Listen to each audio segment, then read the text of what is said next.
Everyone welcome और welcome back to my channel B S master 1 political science की video series ਦੇ ਵਿੱਚ ਅੱਜ ਆਪਾਂ ਚੈप्टर नंबर 10 कवर करांगे प्लूरलिस्ट थ्योरी ऑफ सवर्निटी प्रभु सत्ता ਦਾ ਬਹੁਲਵਾਦੀ सिद्धांत। इस तो पहला ਆਪਾਂ ऑस्टिन ਦਾ सिद्धांत ਕੀਤਾ ਸੀ ਜਿਹੜਾ ਕਿ ਸੀਗਾ मोनिस्टिक थ्योरी। मोनिस्टिक थ्योरी का की मतलब सीगा ਉਹ थ्योरी ਜਿਹੜੀ सिर्फ एकात्मक सिद्धांत ਦਿੰਦੀ है, लेकिन ਇਹ वाला ਜਿਹੜਾ सिद्धांत ਅੱਜ वाला है ਉਹ है ਬਹੁਲਵਾਦੀ, यानी कि काफ़ी सारे सिद्धांतों ਨੂੰ ਇਸ 'ਚ कवर ਕੀਤਾ ਗਿਆ। तो यही वाला सिद्धांत ਜਿਹੜਾ ਹੈਗਾ ਅੱਜ ਦੇ ਸਮਾਜ ਦੇ ਵਿੱਚ ਜਿਹੜਾ ਹੈ ਅੱਜ ਦੇ ਰਾਜ ਦੇ ਵਿੱਚ ਯੂਜ਼ ਕੀਤਾ ਜਾਂਦਾ ਹੈ। ਸੋ ਵੱਡੇ ਵੱਡੇ ਰਾਸ਼ਟਰਾਂ ਦੇ ਵਿੱਚ ਇਹੀ ਥਿਊਰੀ ਜਿਹੜੀ ਹੈ ਸੋਵਰਨਿਟੀ ਦੀ ਯੂਜ਼ ਕੀਤੀ ਜਾਂਦੀ ਹੈ, ਪਲੂਰਲਿਸਟ ਥਿਊਰੀ। ਪ੍ਰਭੂ ਸੱਤਾ ਦਾ ਬਹੁਲਵਾਦੀ ਜਿਹੜੀ ਧਾਰਨਾ ਹੈਗੀ ਹੈ ਉਸ ਦਾ ਆਲੋਚਨਾਤਮਕ ਨਿਰੀਖਣ ਕਰੋ, ਇਸ ਦੇ ਬਾਰੇ ਦੱਸੋ। So same to same question ਜਿਹੜਾ ਹੈ ਆਪਾਂ ਨੇ ਇਹੀ ਕਵਰ ਕਰਕੇ ਆਉਣਾ, ਵਿਸ਼ੇਸ਼ਤਾਵਾਂ ਅਜੇ ਤੱਤ ਵੀ। ਫਸਟ ਆਫ ਆਲ ਤਾਂ ਬਹੁ ਸਮੁਦਾਇਵਾਦੀ ਬਹੁਲਤਾਵਾਦੀ ਪ੍ਰਭੂ ਸੱਤਾ ਦੇ ਇੱਕ ਇਕੱਤਵਵਾਦੀ ਸਿਧਾਂਤ ਤੋਂ ਜਿਹੜਾ ਹੈ ਬਿਲਕੁਲ ਇਹ ਉਲਟ ਸੀ। ਠੀਕ ਹੈ, ਤਾਂ ਇਹ ਬਿਲਕੁਲ ਉਲਟ ਥਿਊਰੀ ਹੈਗੀ ਹੈ ਮੋਨਿਸਟਿਕ ਥਿਊਰੀ ਤੋਂ। ਠੀਕ ਹੈ, ਇਹ ਬਹੁਲਵਾਦੀ ਹੈ ਤੇ ਇਹ ਜਿਹੜੀ ਹੈ ਇਕੱਤਵਵਾਦੀ। ਇਕਤਾਵਾਦੀ ਵਾਲੇ ਕੀ ਕਹਿੰਦੇ ਸੀ ਕਿ ਪ੍ਰਭੂਤਾ ਜਿਹੜੀ ਹੈਗੀ ਆ ਪੂਰਨ ਨਿਸ਼ਚਿਤ ਨਿਰੰਕੁਸ਼ ਅਸੀਮ ਅਣਵੰਡ ਸਰਵਵਿਆਪੀ ਨਵੇਕਲਾਪਣ ਹੈ। ਠੀਕ ਹੈ, ਆਪਾਂ ਪਿੱਛੇ ਔਸਟਨ ਦੀ ਥਿਊਰੀ 'ਚ ਪੜ੍ਹਿਆ ਨਾ ਇਹ ਸਾਰਾ ਕੁਝ। ਤੇ ਇਕਤਵ ਵਾਲੇ ਮਤ ਦੇ ਲੋਕ ਕੀ ਕਹਿੰਦੇ ਸੀ ਕਿ ਇਹ ਰਾਜੇ ਦੇ ਕੋਲ ਹੁੰਦੀ ਹੈ ਅਤੇ ਉਹੀ ਸਾਰੀ ਸ਼ਕਤੀ ਦਾ ਸੋਮਾ ਹੁੰਦਾ, ਇੱਕ ਸਰਵਉੱਚ ਵਿਅਕਤੀ ਹੈ ਨਾ। ਇਹੀ ਗੱਲ ਕੀਤੀ ਸੀ ਨਾ ਆਪਾਂ, ਰਾਜ ਦੇ ਅੰਦਰ ਰਹਿਣ ਵਾਲੇ ਸਾਰੇ ਵਿਅਕਤੀ ਤੇ ਸਮੁਦਾਇ ਰਾਜ ਦੇ ਅਧੀਨ ਹੁੰਦੇ ਨੇ, ਮਤਲਬ ਉਸ ਦੇ ਅਧੀਨ ਸਾਰੇ ਲੋਕ ਹੋਣਗੇ ਅਤੇ ਉਸ ਦੇ ਹੁਕਮਾਂ ਦੀ ਪਾਲਣਾ ਕਰਨਗੇ।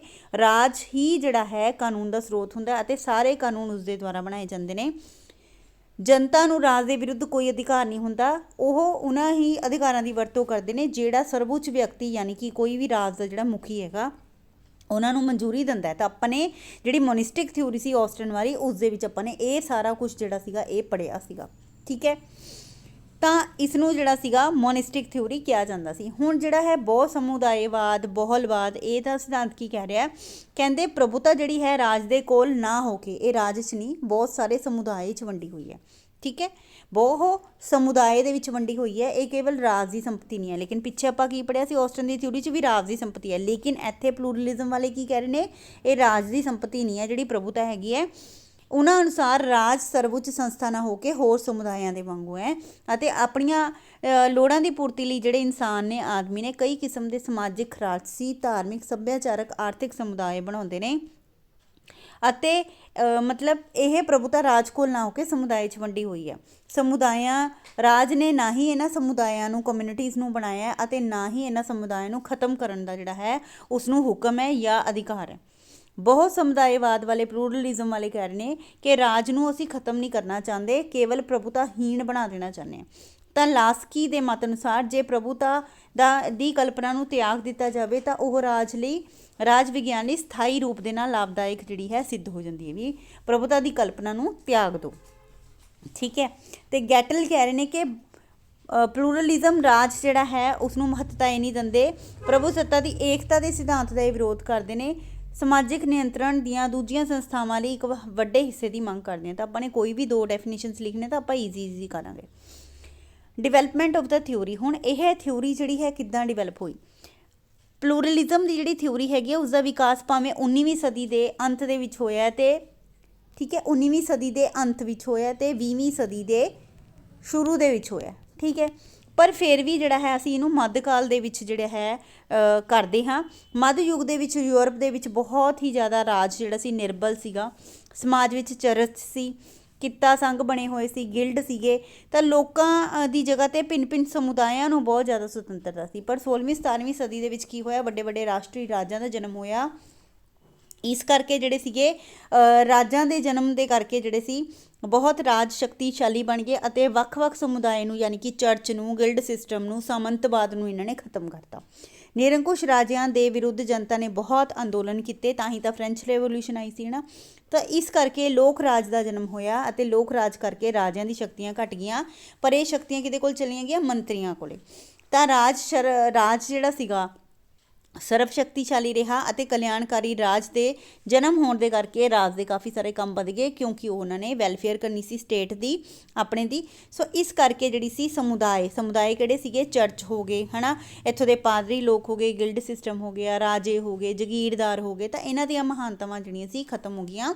ਰਾਜੇ ਦੇ ਸਰਵ ਸ਼ਕਤੀਮਾਨ ਹੋਣ ਦੇ ਵਿਰੁੱਧ ਪ੍ਰਤੀਕਿਰਿਆ ਦੇ ਰੂਪ ਦੇ ਵਿੱਚ ਜਿਹੜਾ ਸੀ ਬਹੁਲਵਾਦ ਦਾ, ਬਹੁਤ ਸਮੁਦਾਇਵਾਦ ਦਾ ਜਨਮ ਹੋਇਆ। ਠੀਕ ਹੈ, ਬਹੁਲਵਾਦ, ਬਹੁਤ ਸਮੁਦਾਇਵਾਦ ਅਤੇ ਪਲੂਰਲਿਸਟਿਕ ਥਿਊਰੀ ਜਿਹੜੀ ਹੈ ਸੇਮ ਚੀਜ਼ਾਂ ਨੇ। ਠੀਕ ਹੈ, ਬਾਰ-ਬਾਰ ਮੈਂ ਇਹਨਾਂ ਚੀਜ਼ਾਂ ਦਾ ਨਾਮ ਲੈਣੀ ਆ ਤਾਂ ਕਰਕੇ ਹੁਣੀ ਸਮਝ ਲਓ, ਕਿਉਂਕਿ ਪੇਪਰ ਦੇ ਵਿੱਚ ਕਈ ਵਾਰ ਬਹੁਲਵਾਦ ਵੀ ਆ ਸਕਦਾ ਹੈ, ਬਹੁਤ ਸਮੁਦਾਇਵਾਦ ਵੀ ਆ ਸਕਦਾ ਹੈ। ਠੀਕ ਹੈ, ਤਾਂ ਫੈਕਟਰ ਜਿਹੜੇ ਇਫੈਕਟ ਕਰਦੇ ਨੇ ਬਹੁਲਵਾਦ ਨੂੰ। ਠੀਕ ਹੈ, ਫੈਕਟਰਸ ਵਿੱਚ helped in the development of ਪਲੂਰਲਿਜ਼ਮ।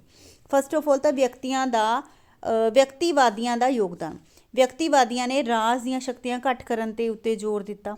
ਠੀਕ ਹੈ, ਪਿਛਲੇ ਆਪਾਂ ਨੇ ਆਸਟਨ ਦੀ ਥਿਊਰੀ 'ਚ ਕੀ ਪੜ੍ਹਿਆ ਸੀ ਕਿ ਰਾਜ ਦਾ ਸਰਵਉੱਚ ਸ਼ਕਤੀਮਾਨ ਹੀ ਇਸ ਨੂੰ ਸੰਭਾਲਦਾ ਹੈ, ਰਾਜ ਨੂੰ। ਠੀਕ ਹੈ, ਆਪਣੇ ਹੁਕਮਾਂ ਦੀ ਪਾਲਣਾ ਕਰਾਉਂਦਾ ਹੈ, ਅਤੇ ਉਹ ਆਪਣੇ ਬਾਰੇ ਜਿਹੜੇ ਵਿਅਕਤੀ ਹੁੰਦੇ ਨੇ, ਜਨਤਾ ਹੁੰਦੀ, ਉਹ ਸੋਚ ਨਹੀਂ ਸਕਦੀ। ਪਰ ਇੱਥੇ ਆ ਕੇ ਇਹਨਾਂ ਨੇ ਕੀ ਕਿਹਾ ਪਲੂਰਲਿਜ਼ਮ ਥਿਊਰੀ ਦੇ ਵਿੱਚ, ਕਹਿੰਦੇ ਵਿਅਕਤੀਵਾਦੀਆਂ ਨੇ ਜਿਹੜੇ ਸੀ ਰਾਜ ਦੀਆਂ ਸ਼ਕਤੀਆਂ ਘੱਟ ਕਰ ਦਿੱਤੀਆਂ। ਉਹਨਾਂ ਨੇ ਵਿਅਕਤੀ ਨੂੰ ਸੁਤੰਤਰ ਦੇਣ ਦਾ ਜਿਹੜਾ ਸੀਗਾ, ਸੁਤੰਤਰਤਾ ਦੇਣ ਦਾ ਪ੍ਰਚਾਰ ਕੀਤਾ। ਪਹਿਲਾਂ ਕੀ ਸੀ ਆਸਟਨ ਥਿਊਰੀ 'ਚ, ਵਿਅਕਤੀ ਨੂੰ ਸੁਤੰਤਰਤਾ ਨਹੀਂ ਸੀ, ਲੇਕਿਨ ਇਹਦੇ ਵਿੱਚ, ਇਸ ਥਿਊਰੀ ਦੇ ਵਿੱਚ ਕੀ ਹੈ, ਪਲੂਰਲਿਜ਼ਮ ਦੇ ਵਿੱਚ, ਕਿਉਂਕਿ ਓਪੋਜ਼ਿਟ ਥਿਊਰੀ ਹੈ, ਇਸ ਦੇ ਵਿੱਚ ਇਹਨਾਂ ਨੇ ਕਹਿਤਾ ਕਿ ਵਿਅਕਤੀਆਂ ਨੂੰ ਵੱਧ ਤੋਂ ਵੱਧ ਸੁਤੰਤਰਤਾ ਦੇਣੀ ਚਾਹੀਦੀ ਹੈ। ਮਿਲ ਹੋ ਗਏ, ਲੌਕ ਹੋ ਗਏ, ਹਰਬਰਟ ਸਪੈਂਸਰ ਹੋ ਗਏ, ਮੌਂਟੈਸਕੂ ਹੋ ਗਏ ਆਦਿ ਵਿਚਾਰਕਾਂ ਨੇ ਰਾਜ ਦੀ ਸ਼ਕਤੀ ਦੇ ਕੇਂਦਰੀਕਰਨ ਦਾ ਵਿਰੋਧ ਕੀਤਾ, ਨਿੱਜੀ ਸੁਤੰਤਰਤਾ 'ਤੇ ਜ਼ੋਰ ਦਿੱਤਾ। ਬਹੁਤ ਸਮੁਦਾਇਵਾਦੀਆਂ ਨੇ ਰਾਜ ਦੀ ਪ੍ਰਭੂਤਾ ਨੂੰ ਘੱਟ ਕਰਨ ਦੇ ਉੱਤੇ ਜਿਹੜਾ ਸੀ ਜ਼ੋਰ ਦਿੱਤਾ। ਉਹਨਾਂ ਨੇ ਕਿਹਾ ਕਿ ਰਾਜ ਦੀ ਪ੍ਰਭੂਤਾ ਨਹੀਂ ਹੋਣੀ ਚਾਹੀਦੀ, ਵਿਅਕਤੀ ਦੀ ਪ੍ਰਭੂਤਾ ਹੋਣੀ ਚਾਹੀਦੀ ਹੈ, ਵਿਅਕਤੀ ਦੀ ਸੁਤੰਤਰਤਾ ਜਿਹੜੀ ਹੈ ਹੋਣੀ ਚਾਹੀਦੀ ਹੈ। ਮੱਧਕਾਲੀ ਸ਼੍ਰੇਣੀਵਾਦੀ ਵਿਚਾਰਕਾਂ ਦਾ ਪ੍ਰਭਾਵ। ਹੁਣ 19ਵੀਂ ਸਦੀ ਦੇ ਵਿੱਚ ਗਿਰਕੇ ਹੋ ਗਏ, ਮੈਟਲੈਂਡ ਹੋ ਗਏ, ਫਿਗੀਜ਼ ਹੋ ਗਏ, ਇਹਨਾਂ ਗੱਲ ਦੇ ਉੱਤੇ ਜ਼ੋਰ ਦਿੱਤਾ ਇਹਨਾਂ ਨੇ ਕਿ ਮੱਧ ਯੁੱਗ ਵਿੱਚ ਚਰਚ ਅਤੇ ਹੋਰ ਸ਼੍ਰੇਣੀਆਂ ਨੂੰ ਜੋ ਸੁਤੰਤਰਤਾ ਪ੍ਰਾਪਤ ਸੀ, ਉਹ ਜਿਹੜੀ ਹੈ ਵਰਤਮਾਨ ਯੁੱਗ ਦੇ ਵਿੱਚ ਵੀ ਸਮੁਦਾਇ ਨੂੰ, ਇਹਨਾਂ ਨੂੰ ਹੀ ਸੁਤੰਤਰਤਾ ਮਿਲਣੀ ਚਾਹੀਦੀ ਹੈ, ਲੇਕਿਨ ਇਹਦੀ ਜਗ੍ਹਾ 'ਤੇ ਹੋਰ ਵੀ ਜਿਹੜੀਆਂ ਨੇ ਸਮੁਦਾਇ ਆਉਣੇ ਚਾਹੀਦੇ ਨੇ। ਰਾਜ ਦੀ ਅਯੋਗਤਾ। ਆਧੁਨਿਕ ਰਾਜ ਦੀ ਅਯੋਗਤਾ ਵੀ ਬਹੁਤ ਸਮੁਦਾਇਵਾਦ ਦੇ ਵਿਕਾਸ ਦਾ ਕਾਰਨ ਹੈ, ਕਿਉਂਕਿ ਆਧੁਨਿਕ ਰਾਜ 'ਚ ਕੀ ਹੋ ਗਿਆ, ਰਾਜ ਦਾ ਕਾਰਜ ਖੇਤਰ ਬਹੁਤ ਜ਼ਿਆਦਾ ਵੱਧ ਗਿਆ। ਲੋਕਾਂ ਨੂੰ ਜਿਹੜਾ ਹੈ ਆਰਥਿਕ ਕਲਿਆਣ ਚਾਹੀਦਾ, ਰਾਜਨੀਤਿਕ ਕਲਿਆਣ, ਸਮੁਦਾਇਕ ਕਲਿਆਣ ਜਿਹੜਾ ਹੈ, ਸਮਾਜਿਕ ਕਲਿਆਣ ਚਾਹੀਦਾ।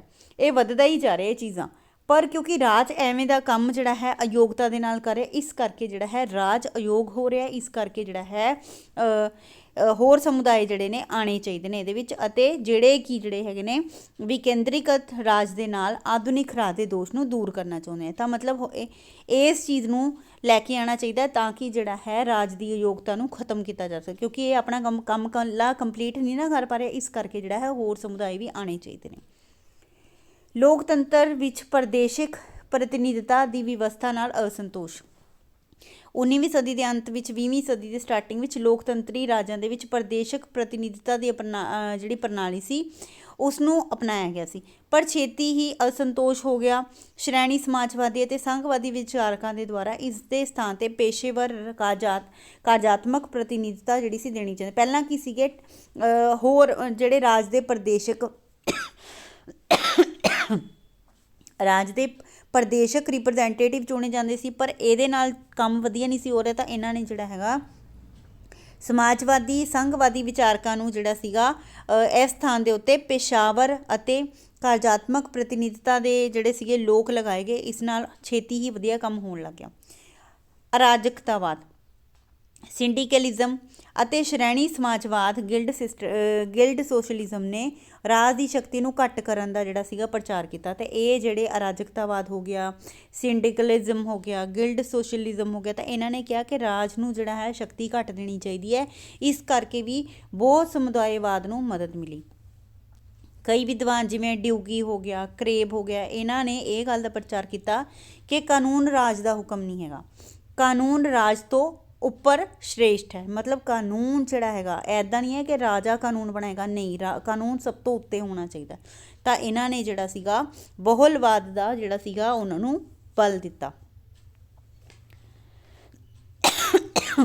ਰਾਜ ਦਾ ਉਦੇਸ਼ ਜਨਹਿਤ। ਤਾਂ ਰਾਜ ਦਾ ਉਦੇਸ਼ ਜਿਹੜਾ ਹੈ ਜਨਤਾ ਦਾ ਕਲਿਆਣ ਕਰਨਾ ਹੈ, ਸਮੁਦਾਇਆਂ ਦਾ ਉਦੇਸ਼ ਵੀ ਆਪਣੇ ਮੈਂਬਰਾਂ ਦੀਆਂ ਲੋੜਾਂ ਦੀ ਪੂਰਤੀ ਕਰਨਾ ਚਾਹੀਦਾ ਹੈ।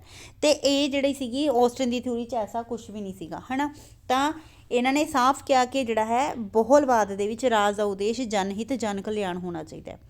ਅੰਤਰਰਾਸ਼ਟਰਵਾਦ ਦਾ ਸਿਲਸਿਲੇਵਾਦ ਕਰਮ ਵਿਕਾਸ, ਠੀਕ ਹੈ। ਆਧੁਨਿਕ ਯੁੱਗ ਵਿੱਚ ਕੋਈ ਵੀ ਰਾਜ ਆਤਮ ਨਿਰਭਰ ਨਹੀਂ ਹੈ, ਅੰਤਰਰਾਸ਼ਟਰੀयता ਦਾ ਯੁੱਗ ਹੈ, ਮਤਲਬ ਜਿਹੜੇ ਦੇਸ਼ ਨੇ ਇੱਕ ਦੂਜੇ 'ਤੇ ਡਿਪੈਂਡ ਕਰਦੇ ਨੇ।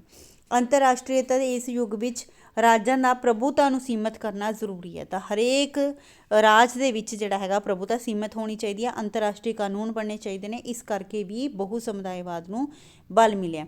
ਮੇਨ ਸਪੋਰਟਰ ਕਿਹੜੇ ਕਿਹੜੇ ਨੇ? ਬਹੁਲਵਾਦ ਦੇ ਪਲੂਰਲਿਸਟਿਕ ਥਿਊਰੀ ਦੇ ਗਿਰਕੇ ਹੋ ਗਏ, ਫਿਗਿਸ ਹੋ ਗਏ, ਬਾਰਕਰ ਹੋ ਗਏ, ਮੈਕਾਈਵਰ ਹੋ ਗਏ, ਕੋਲ ਹੋ ਗਏ, ਲਿੰਡਸੇ ਹੋ ਗਏ, ਕ੍ਰੇਬ, ਮੈਟਲੈਂਡ, ਲਾਸਕੀ ਅਤੇ ਡਿਗੀ, ਠੀਕ ਹੈ। ਸੋ ਇਹ ਜਿਹੜੇ ਨੇ ਥਿੰਕਰ ਨੇ। ਉਸ ਤੋਂ ਬਾਅਦ ਤੁਸੀਂ ਇਹਨਾਂ ਦੀਆਂ ਥਿਊਰੀਜ਼ ਕਰ ਸਕਦੇ ਹੋ, ਸਕਿਪ ਕਰਨਾ ਚਾਹੁੰਦੇ ਹੋ ਸਕਿਪ ਵੀ ਕਰ ਸਕਦੇ ਹੋ, ਕੋਈ ਜ਼ਿਆਦਾ ਇੰਨੀਆਂ ਇੰਪੋਰਟੈਂਟ ਨਹੀਂ ਹੈ। ਲੇਕਿਨ ਇੱਥੇ ਜਿਹੜਾ ਹੈ ਲਾਸਕੀ ਦੇ ਵਿਚਾਰ ਤੁਸੀਂ ਪੜ੍ਹ ਸਕਦੇ ਹੋ ਅਗਰ ਤੁਸੀਂ ਚਾਹੁੰਦੇ ਹੋ, ਠੀਕ ਹੈ। ਅਤੇ ਆਪਾਂ ਨੈਕਸਟ ਵੀਡੀਓ ਦੇ ਵਿੱਚ ਇਹਨਾਂ ਥਿੰਕਰਸ ਬਾਰੇ ਪੜ੍ਹਾਂਗੇ। Thank you so much.